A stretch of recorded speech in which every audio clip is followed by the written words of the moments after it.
மக்களே, இந்த வீடியோவில் என்ன பார்க்க போகிறோன்னா இன்று வெளியான முக்கியமான தகவல் அது என்ன அப்படிங்கிறத பற்றி தான் பார்க்க போகிறோம். மக்கள் பரபரப்பாக பார்த்துட்ருக்காங்க. உடனே இதை பாருங்கன்னு சொல்லியிருக்காங்க. அது என்ன அப்படிங்கிறத பற்றி தான் இந்த வீடியோவில் பார்க்க போகிறோம். வீடியோவை ஸ்கிப் பண்ணாமல் ஃபுல்லாக பாருங்கள்.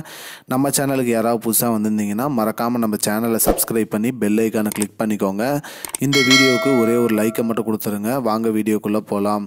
அதாவது நம்ம வங்கி கணக்கில் அக்கௌண்ட் வச்சுருக்கோம் பார்த்தீங்களா, அதை நம்மளுடைய ஓடிபி ஆகட்டும், நம்மளுடைய சிவிவி பின் ஆகட்டும், பேங்க் அக்கௌண்ட் நம்பர் ஆகட்டும், பேங்க் பாஸ்புக் நம்பர் ஆகட்டும், அது மட்டும் இல்லாமல் நம்மளோட credit card number, debit card number, இதை அரசாங்கத்துலேருந்தோ பேங்க்லேருந்தோ யாருமே ஃபோன் பண்ணி கேட்க மாட்டாங்க.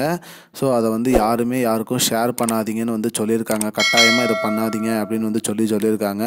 ஏன்னா இதன் மூலிமா நிறைய பணம் காணாமல் போகும் அப்படிங்கிறது மாதிரியும் சொல்லியிருக்காங்க. அதனால் யார் ஃபோன் பண்ணி உங்களுடைய வங்கி கணக்கு எண் சொல்லுங்கள், அக்கௌண்ட்டை நாங்கள் மெயின்டெனன்ஸ் பண்ணுறோம், உங்கள் பாஸ்புக் நம்பர் சொல்லுங்கள், உங்களுடைய கிரெடிட் கார்டு நம்பர் சொல்லுங்கள், உங்களுக்கு 1000 ரூபாய் 2000 ரூபாய் லோன் தரோம், அமௌண்ட் போட்டு விட்றோம், உங்களுடைய டெபிட் கார்டு நம்பர் சொல்லுங்கள், அது இல்லாமல் உங்களுக்கு ஒரு ஓடிபி வந்திருக்கும் அதை சொல்லுங்கள், அது சொன்னீங்கன்னா உங்களுக்கு 10,000 ரூபாய் பணம் போடுறோம், 20,000 ரூபாய் பணம் போடுறோம் அப்படிங்கிற மாதிரிலாம் சொல்லுவாங்க. அந்த மாதிரி யாருமே பேங்க் தரப்புலேருந்தோ ஃபோன் பண்ணி கேட்க மாட்டாங்க அப்படின்னு பேங்க் சைடு கிளியராக சொல்லிட்டாங்க. அதனால் யாருமே உங்களுடைய சீக்ரெட் நம்பரு, உங்களுடைய பர்சனல் நம்பரான bank account number, credit card number, debit card number இதை யாருமே ஷேர் பண்ணாதீங்க. இதுதான் இப்போதைக்கு முக்கியமான பயனுள்ள தகவல். இது போன்ற பயனுள்ள தகவலை தெரிஞ்சுக்கொள்ள நம்முடைய சேனலை மறக்காமல் சப்ஸ்கிரைப் பண்ணிக்கோங்க. இந்த வீடியோவை உங்கள் ஃப்ரெண்ட்ஸ் அனைவருக்கும் ஷேர் பண்ணுங்கள். நன்றி.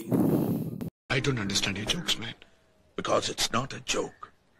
முன்ன பின்ன தெரியாத ஒரு பையனுக்காக subscribe விடுற அந்த மனசு இருக்க, அதான் கடவுள்.